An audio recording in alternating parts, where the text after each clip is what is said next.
Assalamu alaikum students, welcome again to my channel The Lessons of Literature. I hope all of you will be slubrious and enjoying your life. Today we are going to discuss a literary theory that is Russian formalism.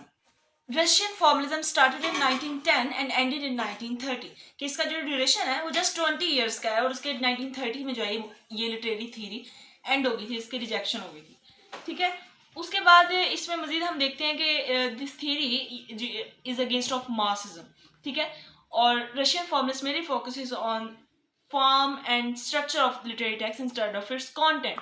क्योंकि ये जो Russian formalist जो हैं ये किसी भी literary text जो हम पढ़ते हैं, जो हम रीड करते हैं, जो भी है उसको हम ये लोग क्या करते हैं, ये उसके फॉर्म पे और उसके स्ट्रक्चर पे फोकस करेंगे, उसके कंटेंट पे फोकस नहीं करेंगे कि उसके अंदर प्रेजेंट क्या किया जा रहा है, उसका स्टाइल क्या है, उसका स्ट्रक्चर क्या है, उसकी फॉर्म क्या है, किस तरह से वो प्रेजेंट किया जा रहा है, उस चीज़ पे ज़्यादा फोकस करते हैं।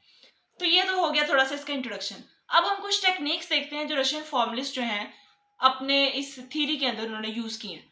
रशियन फॉर्मलिस्ट जो है वो वर्ड चॉइस को की जो टेक्निक है उसको भी यूज़ करते हैं। मीन्स के वो वर्ड्स के ऊपर बहुत फोकस करते हैं कि वो किस टाइप के वर्ड्स यूज़ कर रहे हैं ऑडियंस को अट्रैक्ट करने के लिए, रीडर्स को इंटरेस्ट, उनके इंटरेस्ट के लिए वो किस टाइप के वर्ड्स यूज़ कर रहे हैं, बहुत बड़ा मैटर करता है। इवन कि वो उसके थीम को भी ज़्यादा इंपॉर्टेंस नहीं देते, क्योंकि हम कोई भी लिटरेरी टेक्स्ट जब पढ़ते हैं, कोई ड्रामा हो, कोई नॉवल हो, कोई प्ले हो, पोइट्री हो, कुछ भी हो, हम उसका उसका थीम बहुत मैटर करता है। ठीक है, लेकिन वो रशियन फॉर्मलिस्ट कह रहे हैं कि उन्होंने थीम पे फोकस नहीं करना, वो लोग जस्ट उसके जो वर्ड्स हैं उन पे ज़्यादा फोकस करेंगे। सेकेंड नंबर पे वो जो यूज़ करते हैं एक टेक्निक, वो है analysis of text. Analysis of text कैसे होता है, पहले मैं आपको ये बता दूं कि जब आप किसी टेक्स्ट का एनालिसिस करते हैं, आप उसको, आपके माइंड में कुछ क्वेश्चंस होते हैं, आप उस टेक्स्ट को रीड करते हैं, फिर उसको रीड करते हैं, और क्योंकि और आपके माइंड में जो क्वेश्चन होते हैं उसको लेकर आप उस टेक्स्ट को पढ़ते हैं ताकि आप वही फाइंड कर सकें जो आप फाइंड करना चाहते हैं। ठीक है, और analysis of text Russian formalist ने जब यूज़ किया तो इसका मतलब ये था कि वो उसके कंटेंट की बजाय उसके मेथड को देखें कि उसके अंदर मेथड कौन सा जो है। अब आपने को ये है कि आपने मेथड चेक करना है उस टेक्स्ट का, जो भी लिटरेरी टेक्स्ट है आपने देखना है कि उसके अंदर मेथड कौन सा यूज़ हुआ है। अब आप इस चीज़ को माइंड में रख के उस टेक्स्ट को रीड करेंगे, फिर उसको रीड करेंगे, तो इस तरह से आपका जो एनालिसिस ऑफ टेक्स्ट है वो पूरा हो जाएगा। उसके बाद एक कॉन्सेप्ट इसके अंदर यूज़ हुआ है डीफेमिलियराइजेशन का। डीफेमिलियराइजेशन का जो कॉन्सेप्ट है ये विक्टर श्क्लोव्स्की ने यूज़ किया था अपनी एक वर्क में आर्ट एज ए टेक्निक के अंदर। तो रशियन फॉर्मलिस्ट ने ये टर्म जो है वहां से लेके अपनी इस थीरी के अंदर प्रेजेंट किया। This technique refers language is use in such a way that ordinary and familiar objects are made to look strange. कि वो क्या करते हैं कि इस टाइप की लैंग्वेज यूज़ करते हैं, इस तरह से लैंग्वेज को यूज़ करते हैं कि वो ऑब्जेक्ट्स या वो थिंग्स जो हमें पहले से जिनके बारे में पता होता है, जो जिनसे हम फेमिलियर होते हैं, या जो ऑर्डिनरी सी होती है, मामूली सी होती है, नॉर्मल सी होती हैं, उनको वो इस तरह से प्रेजेंट करते हैं कि वो हमें थोड़ी सी स्ट्रेंज लगती हैं, थोड़ी डिफरेंट लगती हैं, और हमें थोड़ी सी इंटरेस्टिंग लगती हैं कि ये तो हमें पहले नहीं पता और ये तो हमें पता होना चाहिए। इस तरह से हम उसको टेक्स्ट का जो रीडर का जो है वो इंटरेस्ट लेने के लिए इस तरह की चीज़ें यूज़ करते हैं। और उसके बाद एक और टेक्निक है, वो है use of imagery. Russian formalist imagery का भी बहुत ज़्यादा यूज़ करते हैं अपनी थ्योरी के अंदर। वो क्या कहते हैं कि इमेजरी जो होती है किसी भी टेक्स्ट के अंदर, वो आप कुछ इस टाइप की टेक्निक यूज़ करें कि reader that appeals to the reader, कि वो अब उसके माइंड के अंदर एक इमेज बन जाए, जो भी वो पढ़े, जो भी उस कुछ इस टाइप के वर्ड्स हों उस टेक्स्ट के अंदर, कि उनको पढ़ने के बाद उसके माइंड में एक इमेज आ जाए, एक आइडिया आ जाए, और वो चीज़ें उसको बहुत ईजीली जो है वो क्लियर हो जाए। तो इस टाइप की तकनीक भी यूज़ करते हैं ताकि रीडर्स को पता चले कि what's going on in theory. ठीक है, एक और टेक्निक जो रशियन फॉर्मलिस्ट यूज़ करते हैं वो है पोएटिक डिवाइसेस की, use of poetic devices. Poetic devices जो होती हैं उसके कुछ एलिमेंट्स होते हैं। For example there are grammatical, structural, verbal, visual, rhythmic and metrical elements. और ये और जो पोइट्री जो होती है वो रीडर के और ऑडियंस के माइंड पे बहुत ज़्यादा इम्पैक्ट डालती है। अगर आपने कोई भी बात उन्हें समझानी है, किसी भी टाइप से उनके कोई मैसेज कन्वे करना है, तो पोइट्री के ज़रिए उनके माइंड में वो है जो वो चीज़ स्ट्रक हो जाती है, उनको बहुत ज़्यादा अच्छे से समझ आ जाती है। ठीक है, और वो लोग ये इस चीज़ का, पोएटिक डिवाइसेस का भी बहुत ज़्यादा यूज़ करते हैं।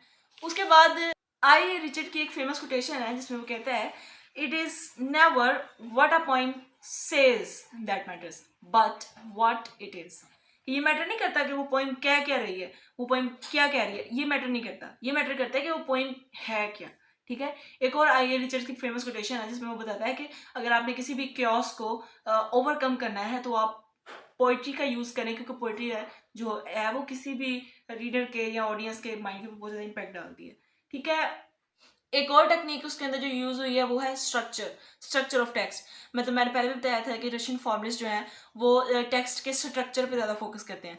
And structure of text refers to how information within a text is organised, कि जो इन्फॉर्मेशन है वो आपको किस तरह से प्रेजेंट की जा रही है, किस तरह से बताई जा रही है। और फिर रीडर जो है वो उनका इंटरेस्ट बढ़ जाता है कि हो सकता है इसके अंदर कुछ इन्फॉर्मेशन जो है वो कोई इंपॉर्टेंट इन्फॉर्मेशन बताई जा रही हो, कोई मेन आइडिया बताया जा रहा हो, तो इसलिए इस तरह उनका जो इंटरेस्ट है वो बढ़ जाता है। इसलिए वो स्ट्रक्चर ऑफ टेक्स्ट के ऊपर बहुत ज़्यादा फोकस करते हैं। उसके अलावा एक और चीज़ टेक्निक है, इसके अंदर कुछ टर्म्स यूज़ हुई हैं। एक टर्म इसके अंदर यूज़ हुई है फेबुला की और दूसरी हुई है शूजे की। Fabula represents story and syuzhet represents plot.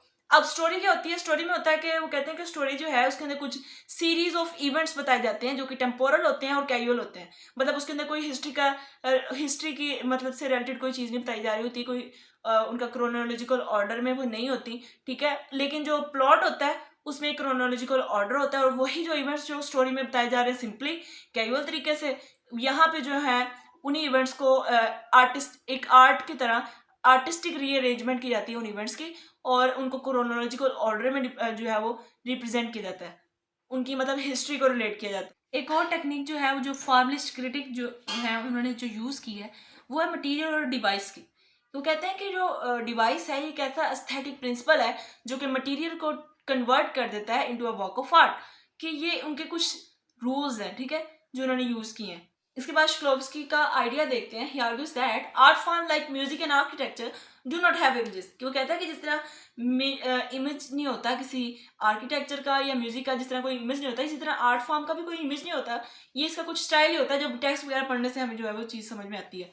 और वो कहता है कि art is other technique that helps to recover the sensation of life.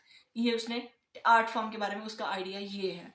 तो स्टूडेंट्स यहाँ पे जो है मेरी वीडियो ख़त्म होती है, टॉपिक जो है कंप्लीट हो चुका है। अगर आपको पसंद आए, अगर मेरी टॉपिक पे आपको बिल्कुल क्लियर हो जाए तो प्लीज़ कमेंट्स में ज़रूर बताइएगा। और किसी भी टॉपिक पर आपको वीडियो चाहिए हो तो वो भी आप मुझे कमेंट्स में बता सकते हैं, ताकि मैं उसके ऊपर भी वीडियो बना के आप तक पहुँचा सकूँ। और दुआ में याद रखिएगा। अल्लाह हाफिज़।